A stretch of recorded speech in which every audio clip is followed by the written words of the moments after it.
Hello friends, मेरा नाम है विजय कुमार। मेरे चैनल विजय केआर ब्लॉग्स में आप सभी को स्वागत है। दोस्तों, इस वीडियो के माध्यम से आज बात करने वाला हूं कि अगर कुछ पल के लिए मान लेते हैं कि इंडियन रेलवे के सारे रूट इलेक्ट्रिफाइड हो जाएं, तो क्या आने वाले फ्यूचर टाइम में जो गाड़ियों के आगे और पीछे जो जनरेटर कार होती है, उस जनरेटर कार को बिल्कुल हटा दिया जाएगा? इसी के बारे में डिटेल से बात करने वाला हूं। तो ये वीडियो लास्ट तक जरूर देखिएगा, आपको कुछ नई इन्फॉर्मेशन भी मिलेगी। So friends, now let's get started. दोस्तों, कई लोगों के मन में ऐसा विचार आता है कि जब सारे रूटों की ट्रेन इलेक्ट्रीफाइड हो जाएंगे और मोस्टली गाड़ियां वाइब 5 वाइब 7 पे चलने लगेगी, जो कि एचओजी को सपोर्ट करते हैं, तो उसके बाद क्या हमको ईओजी को लगाना होगा? मतलब ट्रेनों में क्या जनरेटर कार को बिल्कुल हटा दिया जाएगा? दोस्तों, अब ये वीडियो हर किसी को समझ में आ जाए, इसके लिए हमें एकदम बेसिक से शुरुआत करेंगे। देखिए, इंडियन रेलवे के अंदर दो टाइप के कोचेज होते हैं। एक होते हैं आईसीएफ कोचेज और दूसरा होते हैं एनएचबी कोचेज। आईसीएफ कोचेज की फुल फॉर्म होती है इंटीग्रल कोच फैक्ट्री, जो कि आईसीएफ चेन्नई में है, वहां पे इनको बनाया जाता है।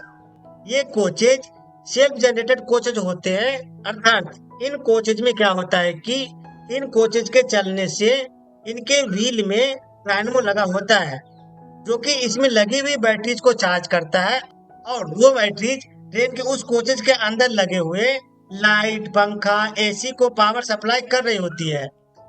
इसी के विपरीत दोस्तों आते हैं हमारे एलएचबी कोचेज, जिनका नाम होता है लिंक हॉफमैन बुश।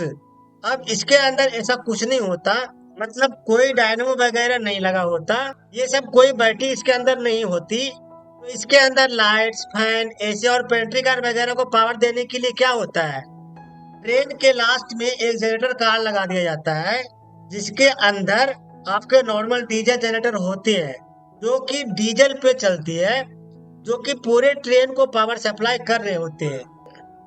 ये जो जनरेटर कार लास्ट में लगाया है ना, इसको ईओजी बोला जाता है, यानी कि एंड ऑफ जनरेटर कार। इसी के साथ दोस्तों थोड़ा वक्त बीतता है, रेलवे में एक और टेक्नोलॉजी डेवलप की जाती है रेलवे के अंदर, जिससे कोच में जाने वाली पावर की रिक्वायरमेंट की डायरेक्टली लोकोमोटिव से फीड कर दी जाती है, जिसको बाद में एचओजी यानी कि हेड ऑफ जनरेशन कहा गया। और यहाँ पे आकर के दोस्तों मेन चैलेंजेस शुरू होता है कि अब फॉलो किसको करें, एचओजी को करें या ईओजी को करें।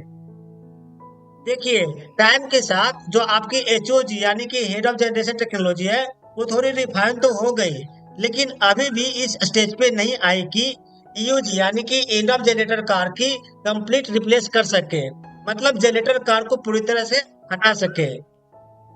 दोस्तों, अगर आप आज से 5 से 6 साल पहले ट्रेन को देखते होंगे, तो उसमें ना दो जनरेटर कार लगे होते थे। एक आगे लगा होता था और एक पीछे लगा होता था, और दो इसलिए लगाए जाते थे ताकि अगर एक खराब हो जाए तो दूसरे से बैकअप के लिए उसे यूज किया जा सके। लेकिन इस एचओजी यानी हेड ऑफ जनरेशन टेक्नोलॉजी के बढ़ने के बाद से, जब से लोकोमोटिव से डायरेक्टली सप्लाई होने लगा, तब से सिर्फ एक ही जनरेटर कार लगाया जा रहा है, और वह एक जनरेटर कार जनरली पीछे की तरफ को लगा होता है। दोस्तों, अगर एचओजी टेक्नोलॉजी काम ना करे तो बैकअप के लिए हम जनरेटर चालू कर लेंगे, लेकिन दोस्तों आप एचओजी यानी कि हेड ऑफ जनरेशन को प्रेजेंट सिनेरियो में कितना ही डिफाइन कर लो, आप ईओजी यानी कि एंड ऑफ जनरेटर कार यानी कि जो जनरेटर कार है उसको हटा नहीं सकते कंप्लीटली। उसके पीछे कारण ये है दोस्तों, रेलवे के अंदर जगह जगह न्यूट्रल सेक्शन होते हैं। अब इस पे टेक्निकली ज्यादा नहीं जाते, बस ऐसा समझ लीजिए कि ओवरहेड वायर का एक सेक्शन होता है जहाँ पे इलेक्ट्रिसिटी की सप्लाई नहीं की जाती है। जैसे आपकी ट्रेन उस सेक्शन में एंटर करती है, उस 50-60 मीटर या 100 मीटर के सेक्शन में एंटर करती है, जो एचओजी की सप्लाई है वो ट्रिप मार जाती है, मतलब उतनी देर के लिए कुछ सप्लाई नहीं होता, जिसके कारण होता है क्या कि पूरे ट्रेन की पावर सप्लाई कुछ सेकेंड के लिए चली जाती है। दोस्तों, वो 10 सेकेंड हो सकते हैं, 15 सेकेंड हो सकते हैं, उसके लिए चला जाएगी, और फिर जैसे ही ट्रेन नॉर्मल सेक्शन में आएगी, अपने पावर वाले सेक्शन में आएगी, ये सप्लाई रिस्टोर हो जाती है। तो बार बार जब ये सप्लाई ट्रिप मारती है तो कितनी बार क्या होता है कि ये रिस्टोर नहीं हो पाता है एचओजी, और चलती ट्रेन के अंदर जो पूरा पावर रिक्वायरमेंट होता है वो हाथ के हाथ शिफ्ट कर दिया जाता है आपके जनरेटर कार के ऊपर। हालांकि जब आप ट्रेन में ट्रेवल कर रहे होंगे तो आपको ये डिफरेंस बिल्कुल नहीं समझ में आएगा कि कब ये स्विच किया गया, but on the technical side ऐसा किया जाता है। दोस्तों, अब हमको यह समझ में आ गया कि ईओजी यानी कि एंड ऑफ जनरेटर कार को आप रिप्लेस नहीं कर सकते, लेकिन इस ईओजी यानी कि एंड ऑफ जनरेटर कार के अंदर कुछ डेवलपमेंट किए गए, कुछ चेंजेस किए गए थे। एक्चुअली जनरेटर कार बनाने की कोशिश की गई थी जिसमें पूरा जो डीजी सेट होता है कोच के नीचे अंडर फ्रेम जो होता है वहां पे फिट करने की कोशिश की गई और ऊपर दिव्यांग जन के लिए जगह बना दी गई। लेकिन दोस्तों, वक्त के साथ यह कुछ खास फेमस नहीं हो पाया, यानी इसको एक आगे नहीं चल पाया। तो जो नॉर्मल पुराना क्लासिक डीजे सेट है वही चलता रह गया। तो मुद्दे की बात यह है कि ईओजी यानी एंड ऑफ जनरेटर कार को हम कंप्लीटली हटा नहीं सकते। ईओजी यानी एंड ऑफ जनरेटर कार तो हमेशा ही रहेगा। सो फ्रेंड्स, ये इन्फॉर्मेशन आपको कैसी लगी कमेंट बॉक्स में जरूर बताइएगा।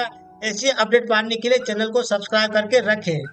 दोस्तों, अगर आप सब्सक्राइबर हैं तो इसके लिए कोटि कोटि धन्यवाद देता हूँ, आभारी हूँ आपका। लेकिन सब्सक्राइबर नहीं है तो मेरे चैनल को जरूर सब्सक्राइब कर ले ताकि जो भी नया अपडेट आता है सबसे पहले आपके तक पहुँच सके। Thank you.